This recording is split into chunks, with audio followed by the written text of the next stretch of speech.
ना जाने इक़्तिदार में ऐसी कौन सी खास बात है कि इंसान इक़्तिदार के हसूल के लिए अपनी जान तक दाव पे लगा देता है। जलावतनी, जेलें, सज़ाएं बर्दाश्त करके भी ये ख्वाहिश मद्धम नहीं पड़ती। यकीनन इक़्तिदार में कोई ऐसा जादू है कि जब इंसान इक़्तिदार में होता है तो आसमान पे चलता है, तारों पे कदम रखता है, नीचे नहीं देखता, और जब इक़्तिदार से महरूम हो जाए तो इसकी जुदाई में मरा मरा जाता है।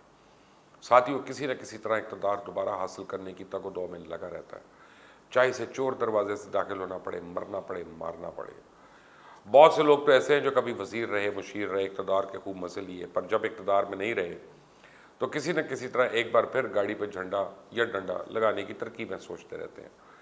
मगर जब ये इक़्तिदार में होते हैं तो किसी फ़िरौन से कम नहीं होते हैं। हुकूमत करने वाले इक़्तिदार को अपना और अपनी आइंदा नस्लों का मुस्तकबिल संवारने के लिए और सियासत को अपने मुस्तकिल लॉन्डी बनाने के लिए इस्तेमाल करते हैं। गोया जैसे कोई कमी हो, कोई लत हो, कोई नशा हो। उस वक्त ये नशा ही है जो नवाज शरीफ और अपोजिशन इत्तेहाद को चैन नहीं लेने दे रहा। अभी तो सिर्फ 2 साल गुजरे, तमाम शरीफों, जरदारियों, मौलानाओं वगैरह को इस इक़्तिदार के नशे ने तंग करना शुरू कर दिया। सबको अपनी पुरानी पुरानी दुकानदारी याद सता रही है। मज़े की बात यह है कि APC में अपोजिशन की आपस में नहीं बनी, क्योंकि कुछ तो अभी भी असम्बलियों का हिस्सा है।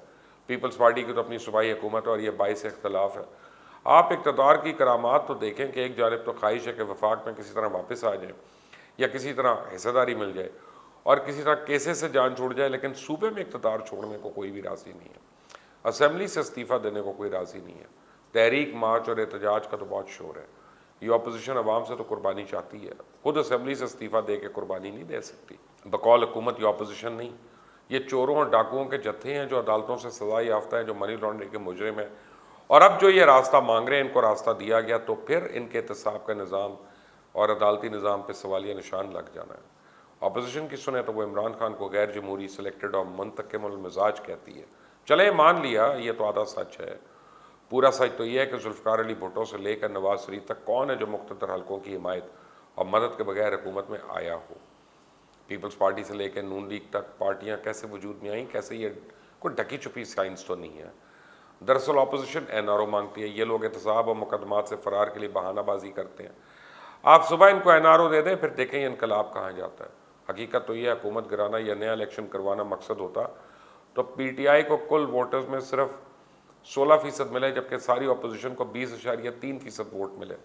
नून लीग ने 12%, पीपल्स पार्टी ने 6.5% और MMA ने 2.3%। अब अगर अपोजिशन इंतकाम लेना चाहती है तो ले सकती है। जब चाहे इस्तीफ़ा दे दें, इमरान खान को घर भिजवा दें, नया इलेक्शन करवा लें, जीत का दोबारा इक़्तिदार पे आ जाए।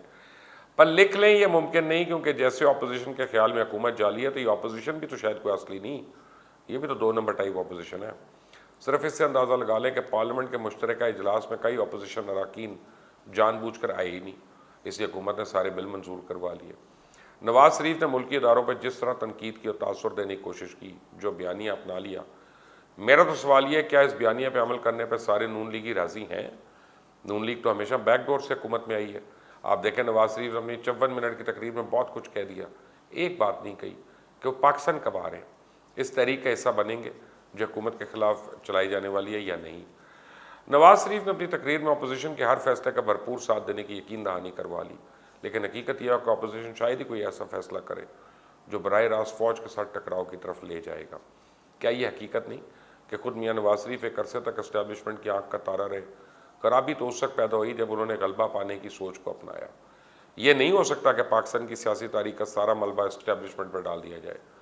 सवाल यह है कि बेनज़ीर भुट्टो और आसिफ जरदारी पर करप्शन के केसेस किसने बनवाए थे? मोहतरमा बेनज़ीर भुट्टो को कबल अज़ घर भेजने के लिए तहरीक किसने चलाई थी? आज जिन केसेस में आसिफ जरदारी और फरियाल तालपुर नैब की पेशियाँ भुगत रहे हैं, वो किसके दौर में शुरू हुए थे? नजरिया ज़रूरत को ईजाद करना और फिर मर्जी के मावराए आइन फैसले कराना, आम इंतखाबात में मनपसंद उम्मीदवारों को जितवाने के लिए इंतखाबी अमल को सबताज करके मफलूज बनाना, आला अदालतों पर दिन दहाड़े हमले करवाना, ये किसका सियासी असासा है? इस वक्त नवाज शरीफ एक अजीब मखमसे का शिकार है और वह एक तरफ अपोजिशन को ये तहरीक देते हैं कि सब किश्तियाँ जला दो, वोट को इज्जत दो, इसके लिए घर निकला जाए, लेकिन दूसरी तरफ खुद बाहर बैठे हैं, वतन वापस नहीं आना चाहते। आसिफ जरदारी ने तो APC से खिताब करते हुए अपने बयान में अपने बारे में कहा कि इनकी तकरीर के बाद पहली गिरफ्तारी इनकी होगी, मगर वो इससे घबराने वाले नहीं हैं। पर नवाज शरीफ क्यों गिरफ्तारी से घबरा रहे हैं? अदालतों का सामना क्यों नहीं करते? नवाज शरीफ की तकरीर का जादू चल जाता अगर वो अपोजिशन से फैसला कुन तहरीक चलाने का कहकर साथ ये ऐलान करते हैं कि इस मकसद के लिए सब कुछ छोड़ छाड़ के पाकिस्तान आ रहे हैं।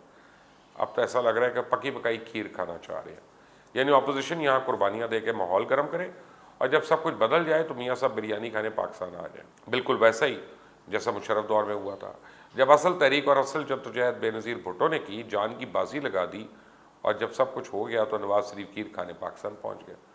अब लोग ये मिसालें दे रहे हैं कि अल्ताफ़ हुसैन और नवाज शरीफ में तो कोई फ़र्क नहीं रह गया, वो भी बाहर बैठ के इदारों को बुरा भला कहता था और मियाँ साहब भी यही कुछ कर रहे हैं। सवाल ये है कि नवाज शरीफ ने अचानक अपनी ज़ुबानबंदी ख़त्म करने का फ़ैसला क्यों किया और चुप का सिलसिला तोड़ने में इतनी सख्त बातें क्यों की।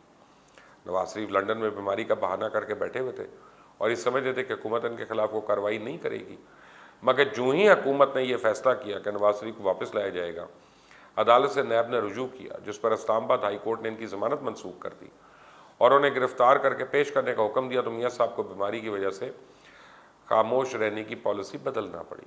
ये तकरीर करके नवाज शरीफ ने खुद तस्लीम कर लिया कि उन्हें कोई ख़तरनाक बीमारी नहीं है लाक, बल्कि वो पाकिस्तान वापसी से बचने के लिए बीमार बने हुए हैं। और इनकी इस धुआंधार तकरीर के बाद अब किसी को शक व शुबा नहीं रहा कि नवाज शरीफ मुकम्मल तौर पर फिट है और इनकी जो हालत बयान की जाती थी वो फर्जी है और ख़ुद साख्ता।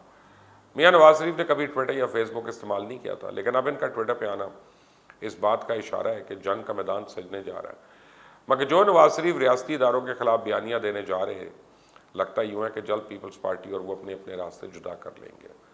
हकायक आपको बता देता हूँ कि नवाज शरीफ ने एक जज्बाती तकरीर करके मेला लूटने की कोशिश की और चाहा कि असेंबलियों के इस्तीफे के ऑप्शन को इस्तेमाल किया जाए। पीपल्स पार्टी ने इनकार किया, इस्तीफ़ों को ऑप्शन को हमेशा के लिए रद्द कर दिया। फिर फौरी तहरीक चलाने का मुतालबा सामने आया, उसे भी रद्द कर दिया गया।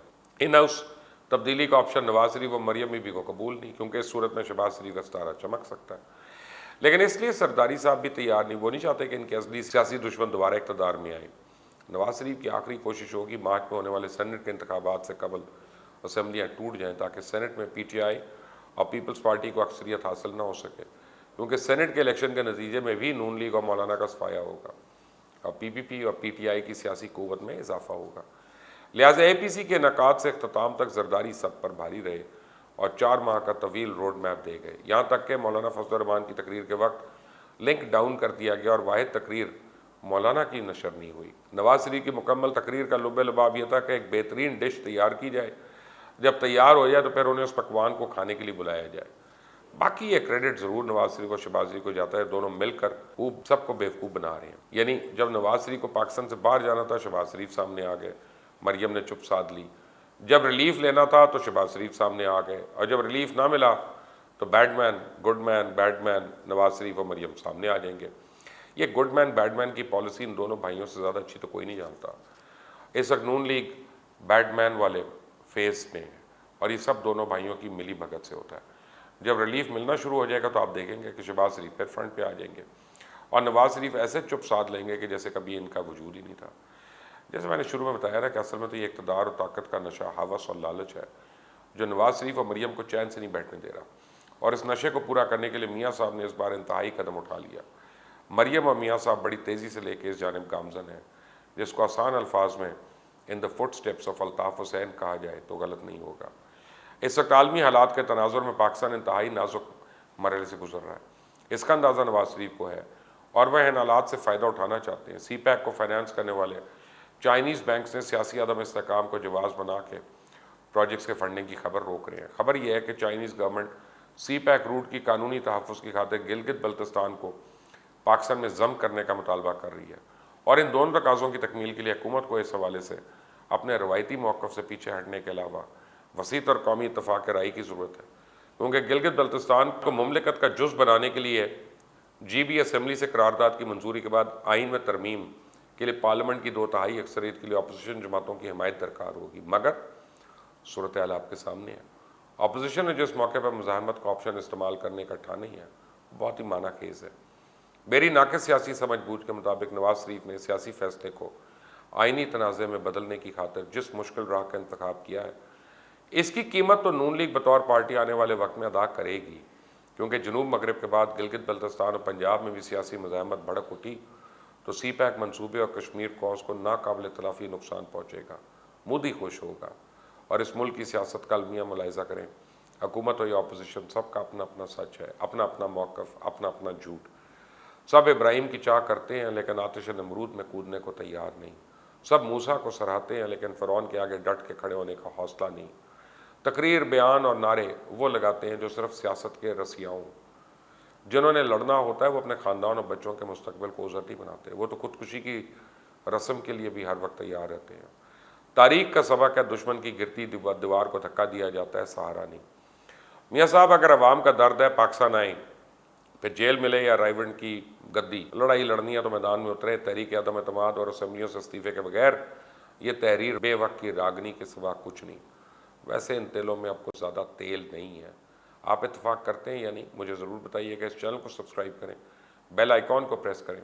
अल्लाह हाफ़िज़।